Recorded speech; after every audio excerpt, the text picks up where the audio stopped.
Assalamualaikum warahmatullahi wabarakatuh. Perkenalkan, nama saya Benay Putri Metita dengan NIM 4522091123. Nah, pada video berikut ini kita akan menjelaskan mengenai rumusan masalah pada penelitian dan kajian pustaka pada penelitian.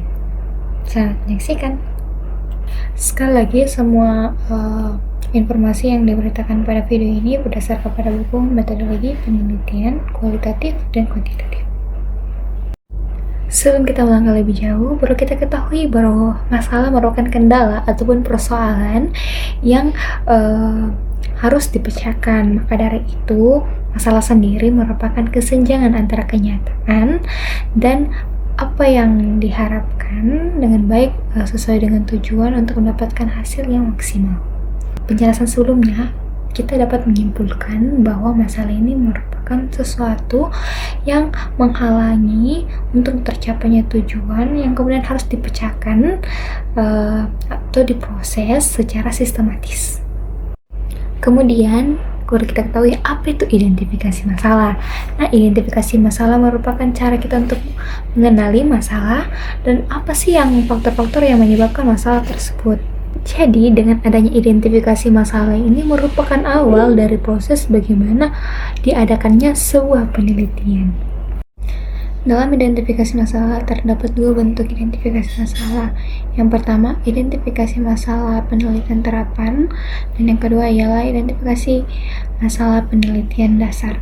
Identifikasi masalah penelitian terapan itu mengungkapkan fakta-fakta serta masalah-masalah empiris yang dimana hal-hal ini tentunya berkaitan dengan apa yang akan diteliti. Nah, sedangkan identifikasi masalah penelitian dasar ialah yang kedua ialah identifikasi masalah penelitian dasar, di mana pada hal ini peneliti dapat mengungkapkan faktor-faktor apa saja, mengungkapkan faktor-faktor yang secara teoritis mengenai apa yang mempengaruhi dari masalah utama tersebut. Nah, perlu kita ketahui bahwa dalam mengidentifikasi masalah tentunya ada kriteria-kriteria yang harus kita lihat. Maka dari itu ada pun ciri-ciri ataupun kriteria yang harus kita perhatikan dalam mengidentifikasi masalah ialah yang pertama ialah apakah masalah ini menanyakan dua ataupun lebih variabel. Yang kedua ialah bagaimana masalah ini dijelaskan ataupun dirumuskan dengan jelas dan tidak ambigu. Nah, yang ketiga merupakan di mana masalah ini dapat dijelaskan secara empiris. Nah, yang ketiga ialah bahwa masalah ini dapat didukung dengan data-data yang empiris. Nah, yang keempat bahwa masalah ini tidak menyangkut dengan moral ataupun etika. Kelima, bahwa masalah ini tentunya sesuai dengan kemampuan yang dimiliki oleh peneliti. Dan yang terakhir ialah bahwa masalah ini tentunya bermanfaat bagi peneliti ataupun orang lain. Kemudian, dari manakah kita bisa mendapatkan masalah? Yang pertama ialah bacaan. Nah, bacaan sendiri ini tentunya dari buku ataupun penelitian-penelitian sebelumnya. Nah, penelitian yang baik ini di mana penelitian ini akan merekomendasikan untuk penelitian yang berikutnya, yang dimana hal ini tentunya berkaitan dengan penelitian tersebut. Yang kedua, masalah bisa diperoleh melalui adanya pertemuan ilmiah. Nah, pertemuan ilmiah yang dimaksudin di sini seperti seminar, seperti lokakarya, seperti konferensi, dan sebagainya. Yang berikutnya, masalah itu bisa didapatkan dari pernyataan pemegang kekuasaan ataupun otoritas. Nah, kenapa orang dengan yang punya kekuasaan itu dapat menyebabkan timbulnya masalah? Karena pemegang kekuasaan itu tentunya menjadi idola ataupun model dari orang-orang yang ada di bawahnya. Nah, biasanya dari pernyataan-pernyataan orang yang memegang otoritas ini timbullah pertanyaan-pertanyaan. Nah, dari timbul pertanyaan itu maka munculnya masalah. Yang keempat ialah suatu masalah itu bisa timbul melalui adanya observasi ataupun pengamatan. Nah, terkadang melalui pengamatan yang baik itu direncanakan ataupun tidak direncanakan, baik itu sepintas ataupun tidak sepintas, biasanya itu akan menimbulkan banyak pertanyaan yang dimana pertanyaan tersebut bisa menimbulkan masalah. Yang kelima, masalah bisa ditemukan melalui adanya wawancara ataupun angket. Nah, wawancara dan angket ini kan terjun langsung ke lapangan, di mana bertemu langsung dengan masyarakat. Otomatis melalui situ ditemukan fakta-fakta aktual yang tengah terjadi di lingkungan masyarakat. Nah, dari hasil tersebut itu biasanya timbul beberapa masalah. Yang berikutnya adalah pengalaman pribadi. Nah, dalam setiap proses kehidupan manusia, pengalaman merupakan salah satu guru terbaik dalam kehidupan mereka. Nah, baik itu pengalaman positif ataupun pengalaman negatif. Nah, dari pengalaman seseorang biasanya itu timbul beberapa masalah. Terakhir ialah rasa ingin tahu. Nah, kenapa rasa ingin tahu ini bisa menjadi sumber untuk memperoleh masalah? Karena dari rasa ingin tahu ini tentunya akan mendorong seseorang untuk mencari tahu apa sebenarnya yang terjadi. Nah, dari situlah munculnya beberapa masalah. Nah, dari ketujuh sumber masalah yang telah saya paparkan tadi, biasanya itu mereka saling terkait satu sama lain yang dimana menghasilkan satu masalah. Namun bisa jadi juga bahwa berdiri sendiri dalam mencetuskan sebuah permasalahan. Nah, dalam masalah itu ada namanya batasan masalah. Nah, apa itu batasan masalah? Jadi batasan masalah merupakan ruang lingkup masalah atau batas ruang lingkup suatu masalah agar penelitian ini tetap fokus. Nah, diadakannya sebuah batasan masalah agar pembahasan ini tidak terlalu luas kepada aspek-aspek yang jauh dari relevan penelitian yang tengah dilakukan. Nah, dalam membatasi semua masalah ini tentunya harus didasarkan pada dasar teoritis ataupun secara praktisi. Nah, dalam pemilihan batasan masalah ini juga bisa dapat bersifat proyektif dan berorientasi kepada masa depan. Nah, dalam menentukan batasan-batasan masalah tentunya harus ada yang harus diperhatikan oleh seorang peneliti. Yang pertama, masalah yang dibatasi ini hendaklah sesuai dengan kemampuan peneliti itu sendiri. Kemudian yang kedua ialah masalah yang dibatasi ini sesuai dengan data-data yang telah diujikan di lapangan. Yang ketiga, perlu kita tahu juga kalau dalam membatasi masalah, apakah masalah yang kita teliti ini cukup penting ataupun mempunyai manfaat untuk diteliti.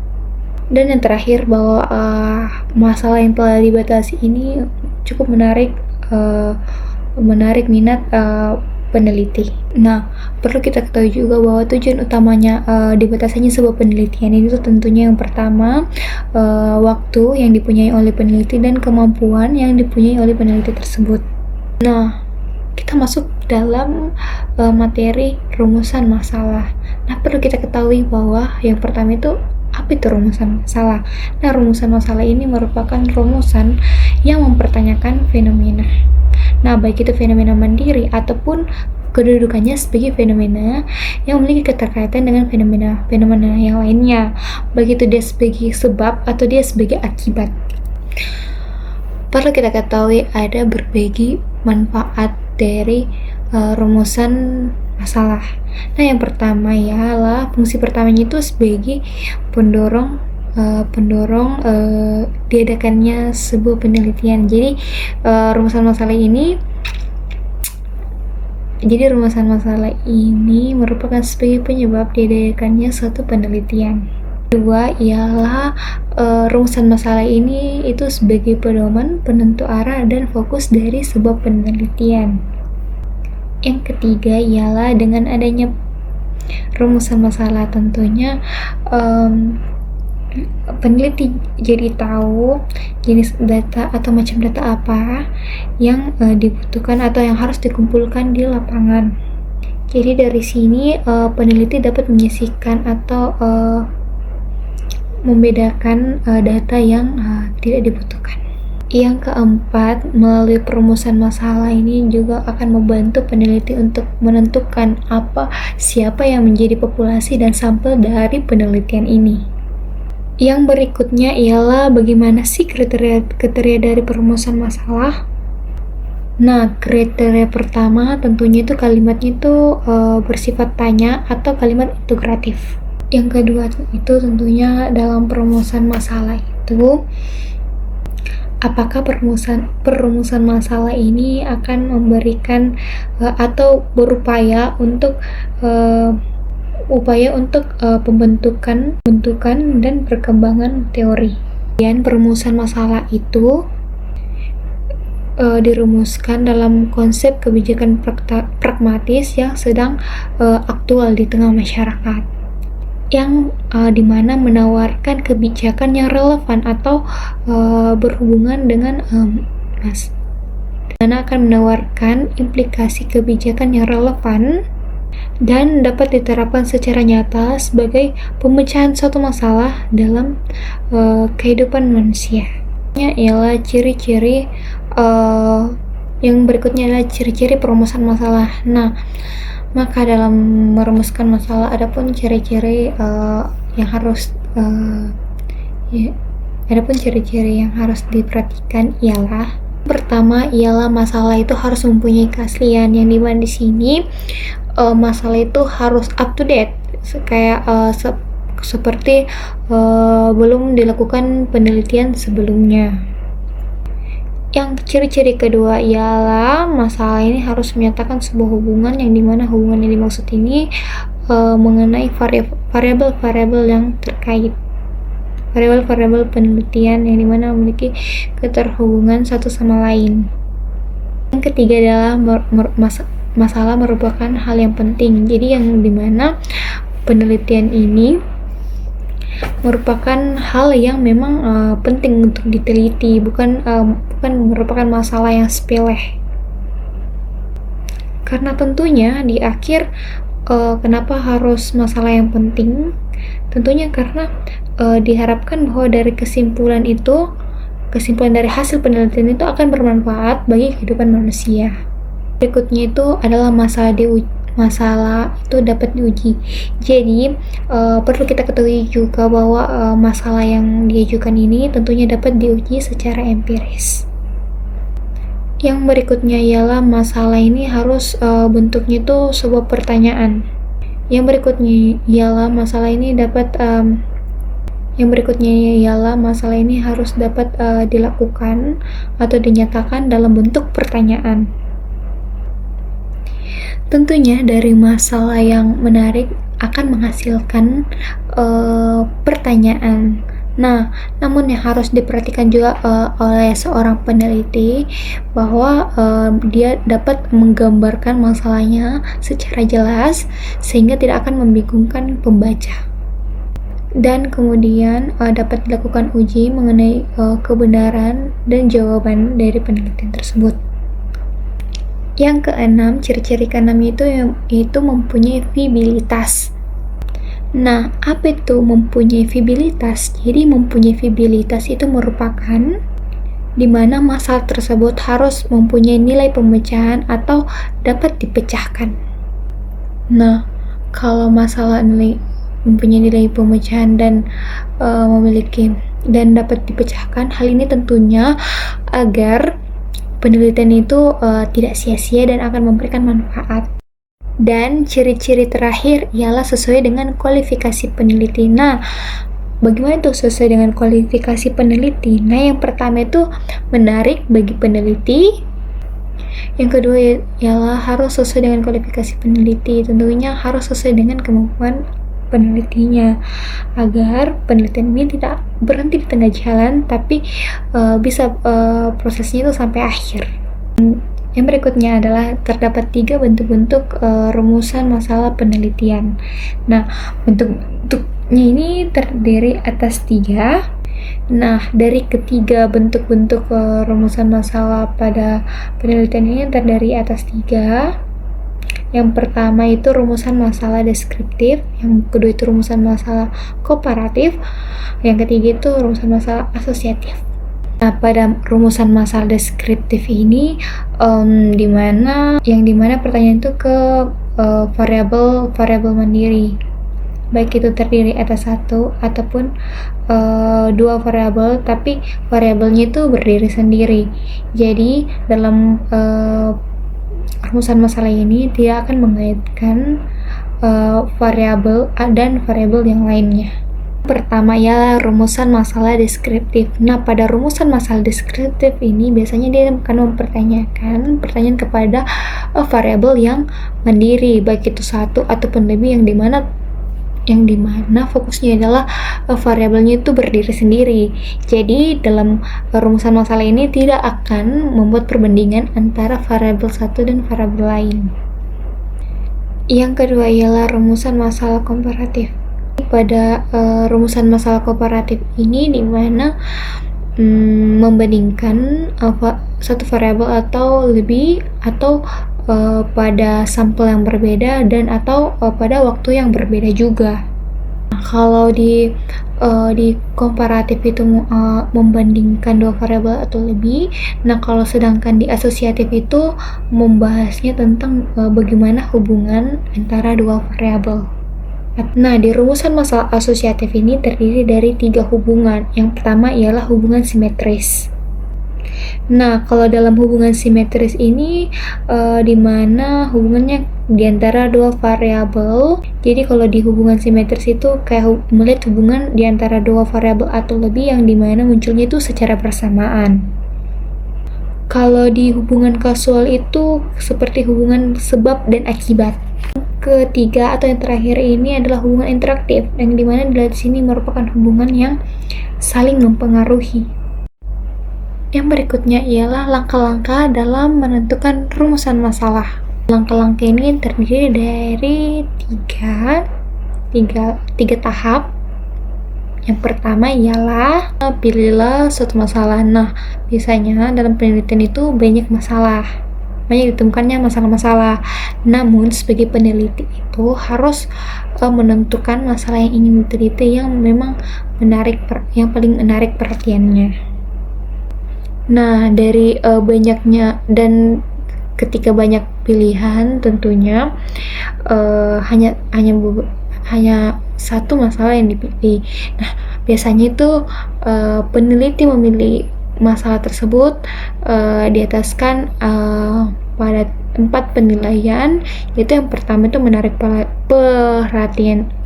perhatian peneliti, yaitu dapat memungkinkan untuk dipeneliti, terus didukung oleh ada yang faktor mendukung, dan yang terakhir ialah manfaat dari penelitian tersebut. Berikutnya lah yang kedua ialah lakukan kajian awal. Nah, pada kajian awal ini berfungsi untuk mengkaji apakah penelitian ini sebelumnya pernah dilakukan ataupun tidak pernah dilakukan. Yang terakhir ialah merumuskan masalah untuk menjadi judul penelitian. Nah, hal ini digunakan tentunya agar ketika dalam penelitian itu sudah ada judulnya, tidak akan menimbulkan banyaknya multi interpretasi dari para pembacanya. Nah, tidak munculnya multi interpretasi biar walaupun orang-orang yang berbeda membacanya, tentunya dia paham apa yang menjadi judul dari penelitian ini dan apa yang akan menjadi rumusan masalahnya. Materi terakhir adalah cara menyusun rumusan masalah. Nah, adapun cara-cara dalam menyusun rumusan masalah ialah, jadi yang pertama ialah peneliti harus mengidentifikasi subjek area luas yang menarik. Yang kedua ialah membagi subjek area yang luas menjadi berbagai sub area. Yang ketiga ialah peneliti harus memilih sub area yang lebih menarik. Langkah selanjutnya yang harus dilakukan oleh peneliti ialah beberapa pertanyaan penelitian. Kemudian, seorang peneliti harus merumuskan suatu objek penelitian. Berikutnya ialah peneliti itu harus merumuskan suatu tujuan, yaitu objek dari penelitian yang akan dia lakukan. Terakhir, peneliti itu harus menilai objektif. Nilai objektif ini di mana peneliti itu harus tahu apakah penelitiannya ini dapat dilakukan dengan melakukan menilai objektif. Tentunya peneliti ini tahu bahwa penelitian yang akan dilakukannya ini dapat dilakukan atau diproses melalui metode atau dan sesuai dengan prosedur penelitian. Kita akan masuk ke materi berikutnya, yaitu kajian pustaka. Tinjauan pustaka sendiri biasa juga disebut dengan kajian pustaka. Nah, pada kajian pustaka itu merupakan daftar referensi dari banyaknya referensi. Nah, baik itu referensi dari buku, terus tesis, terus penelitian, skripsi, dan karya ilmiah yang lainnya. Kemudian hasil-hasil ini dikutip, terus dimasukkan ke dalam proposal penelitian. Juga yang menyebutkan bahwa kajian pustaka ini merupakan uraian penelitian-penelitian terdahulu, yang dimana uraian-uraian ini masih memiliki keterkaitan dengan penelitian yang akan dilakukan. Menyebutkan bahwa adanya ini memiliki beberapa tujuan, yaitu yang pertama itu bagaimana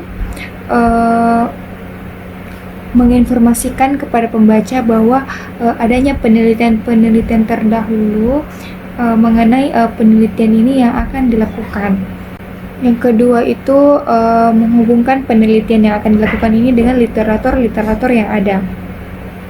Kemudian salah satu tujuannya ialah untuk mengisi celah-celah mengenai penelitian-penelitian yang telah dilakukan. Namun perlu kita ketahui bahwa terdapat 3 fungsi utama dari adanya tinjauan pustaka ini.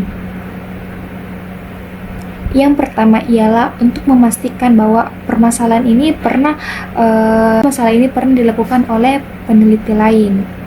Kedua ialah untuk mengetahui bahwa apakah permasalahan ini dikaji secara komprehensif, lengkap, kemudian hasilnya memuaskan ataupun tidak. Dan fungsi yang terakhir ialah untuk mengungkapkan kekhasan atau hal yang khas ataupun hal yang berbeda dari masalah yang akan diteliti. Adapun kriteria dalam tinjauan pustaka, yaitu yang pertama adalah ketetapan.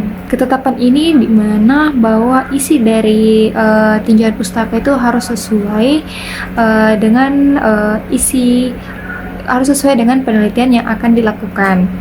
Yang kedua ialah kejelasan. Nah, pada kejelasan ini di mana sumber pustaka ini harus jelas dan dimengerti oleh peneliti.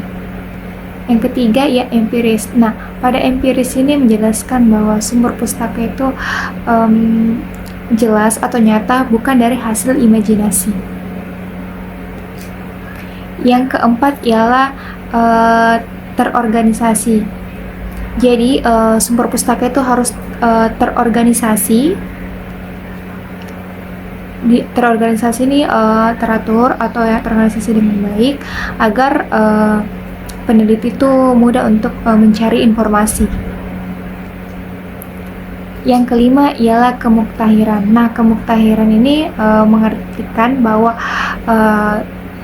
sumber pustaka itu harus up to date atau mengikuti perkembangan terbaru dalam bidangnya.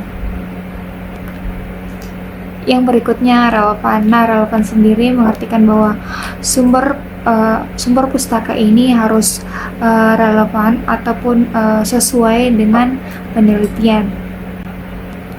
Dan kriteria terakhir ialah meyakinkan. Nah, meyakinkan ini dimaksudkan bahwa sumber pustaka ini dapat dijadikan acuan yang terpercaya oleh peneliti. Berikutnya, adapun langkah-langkah yang dilakukan untuk melakukan kajian pustaka ialah mulailah dengan mengkaji kata kunci topik untuk mencari materi, referensi, ataupun bahan pustaka yang terkait. Kemudian melakukan membaca abstrak dari laporan-laporan penelitian. Yang kedua ialah kemudian membaca abstrak dari laporan-laporan penelitian yang relevan. Kemudian setelah membaca ini, kemudian dibuatkan peta literatur,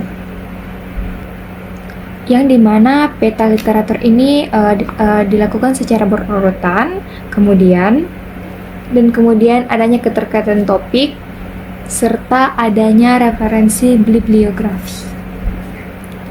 Kemudian dibuatlah ringkasan literatur, yang dimana ringkasan literatur ini harus dibuat secara lengkap, disesuaikan dengan peta literatur.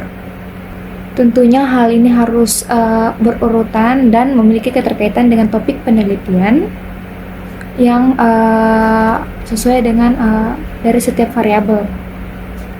Kemudian dibuatkannya kajian pustaka dengan menyusunnya secara tematis berdasarkan konsep-konsep ataupun teori-teori yang dimana berkaitan dengan topik ataupun variabel penelitian yang akan kita lakukan.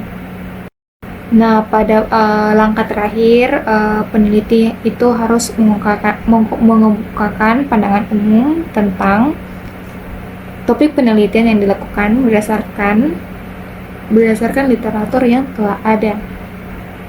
Kemudian peneliti harus menjelaskan originalitas dan kelebihan. Kemudian peneliti harus menjelaskan mengenai originalitas serta pentingnya dari penelitian yang akan dilakukannya saat ini dibandingkan dengan penelitian sebelumnya ataupun literatur yang telah ada. Baik, kita akan masuk ke materi berikutnya, yaitu hipotesis. Nah, hipotesis sendiri terdiri atas dua suku kata, yaitu hipo, yaitu belum tentu benar, dan tesis ialah kesimpulan. Jadi, hipotesis merupakan kesimpulan yang belum tentu kebenarannya dan baru akan bisa benar jika disertai dengan adanya bukti-bukti. Nah, hipotesis itu mempunyai fungsi ataupun kegunaan. Yang pertama, jadi hipotesis itu berguna untuk membatasi dan memperkecil jangkauan penelitian. Kemudian hipotesis ini berguna untuk sebagai alat dalam memfokuskan fakta-fakta yang terpisah-pisah tanpa adanya koordinasi. Nah, yang terpisah-pisah ini kemudian nanti hipotesis yang akan mempersatukan, dan setelah dipersatukan biar penelitian ini bisa secara menyeluruh. Yang terakhir itu ialah bahwa dengan melalui adanya hipotesis ini sebagai panduan dalam menguji serta penyesuaian dengan fakta-fakta. Nah, terdapat 3 jenis dari hipotesis penelitian. Yang pertama itu adalah hipotesis penelitian, kemudian hipotesis yang dilihat dari kategori rumusannya atau hipotesis statistik, dan yang terakhir ialah jenis hipotesis yang dilihat dari ruang lingkup variabel yang diteliti. Nah, hipotesis penelitian sendiri itu merupakan hipotesis yang untuk melihat. Jadi hipotesis penelitian itu merupakan hipotesis yang mengandung mengenai hubungan, baik itu hubungan positif ataupun negatif dari antara dua variabel, yang dimana kedua variabel ini akan disesuaikan dengan teori. Nah, yang kedua itu adalah hipotesis statistik. Nah, dalam hipotesis statistik ini ada berbagai macam lagi. Yang pertama ialah hipotesis nihil atau yang biasa disingkat dengan HO. Nah, dalam HO ini dinyatakan bahwa tidak adanya hubungan atau pengaruh dari kedua variabel. Jadi tidak terdapat hubungan ataupun pengaruh dari kedua variabel dalam penelitian tersebut. Kategori rumusan kedua pada hipotesis statistik ini ada namanya yang kedua itu hipotesis alternatif. Nah, di hipotesis alternatif ini terbagi lagi menjadi dua. Ada namanya hipotesis terarah dan hipotesis tidak terarah. Nah, pada hipotesis terarah ini yang dimana telah ditegaskan bahwa adanya pengaruh dari variabel independen dan variabel dependen, dan ini sudah tegas bahwa adanya pengaruh. Nah, kalau hipotesis tidak terarah itu belum tegas bahwa adanya pengaruh dari variabel independen dan variabel dependen. Nah, pada jenis hipotesis yang terakhir itu yang dimana jenis hipotesis yang berdasarkan ruang lingkup variabelnya. Nah, pada hipotesis ini terbagi lagi menjadi dua, yaitu hipotesis mayor dan hipotesis minor. Pada hipotesis mayor itu dimana itu mencakup kaitannya seluruh variabel dan seluruh subjek penelitian. Nah, sedangkan kalau pada hipotesis minor itu kayak hipotesis yang berdiri atas bagian-bagian ataupun sub-sub bagian dari hipotesis mayor. Nah, adapun beberapa kriteria ataupun ciri-ciri yang dianggap bahwa apakah hipotesis tersebut baik atau tidak. Yang pertama ialah, hipotesis itu merupakan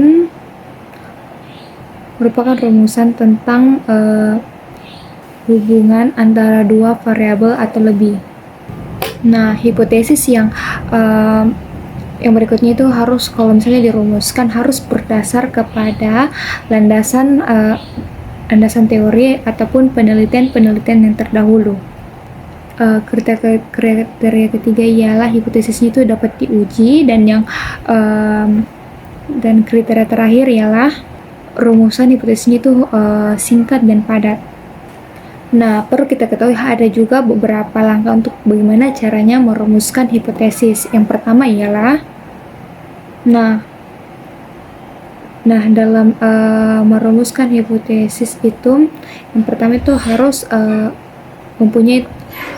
adanya tautan antara dua ataupun lebih variabel.